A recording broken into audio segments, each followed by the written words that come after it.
The treatment options for food addiction.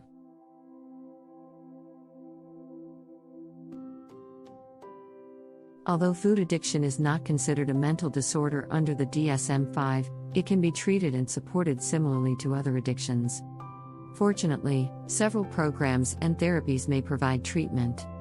This video lists the 4 most common food addiction treatment options. 1. 12-step programs. One way to address food addiction is to find a good 12-step program. These are almost identical to Alcoholics Anonymous, AA, except the substance of addiction is different. A 12-step program is designed to help individuals who have food addiction develop a healthy diet. They then get care to help them manage their diet. Support groups are also helpful for individuals struggling with food addiction. They can help them connect with other individuals who have similar issues. In addition, 12-step programs are free and usually available worldwide. There are several different programs to choose from. Overeaters Anonymous, OA, is the largest and most popular option, with regular meetings across the world. Grace Eaters Anonymous is similar to OA in that it provides a meal plan that involves measuring and weighing each meal.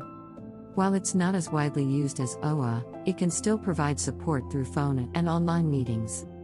Other groups include Food Addicts Anonymous, FAA, and Food Addicts in Recovery Anonymous, FA. These groups are designed to provide a welcoming, non-judgmental space. 2. Cognitive behavioral therapy. CBT is a type of psychological therapy that can help individuals with eating disorders, such as bulimia and binge eating disorder. These conditions share many of the same symptoms as food addiction.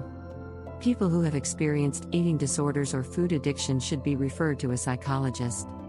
3. Commercial treatment programs. Although 12-step programs are usually free, commercial treatment programs can also help individuals with eating disorders and other similar issues. Major ones include Acorn. They offer several treatment options, mostly in the United States. Milestones in Recovery, located in Florida, they offer long-term treatment for food addiction. Core Retreat, located in Minnesota, they offer a 5-day program. The Turning Point, based in Florida, they have options for several feeding and eating disorders. Shades of Hope, located in Texas, they offer both 6 and 42-day programs. Promise, based in the UK, they offer treatment for various feeding and eating disorders. Vittens Addiction, they offer various options for those with feeding and eating disorders in Sweden. 4. Psychiatrists and Drug Therapy. While the Food and Drug Administration, FDA, has not approved any drugs for the treatment of food addiction, medication is another option to consider. That said, medications are not guaranteed to work for feeding and eating disorders and tend to have side effects. One drug approved by the FDA for weight loss is called Mysimba, which is marketed in the US and Europe under the names of Contrave and Bupropion. It targets the brain's pathways that are involved in food addiction. According to studies, it can help individuals lose weight and keep it off. In most cases, anxiety and depression are also contributing factors to the development and severity of eating disorders. Taking anti-anxiety medication or antidepressants can help ease these symptoms. Although these drugs do not cure food addiction, they can help individuals with anxiety and depression.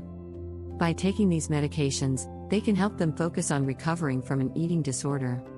A psychiatrist can help individuals understand the various treatment options available to them. A psychiatrist can also suggest a treatment plan that's most appropriate for the individual. The bottom line: food addiction is a mental health issue in which a person becomes addicted to food, especially processed junk foods. Numerous scientific studies confirm that food addiction involves the same brain areas as drug addiction. Because food addiction does not resolve on its own, it's best to pursue a treatment option to live healthfully.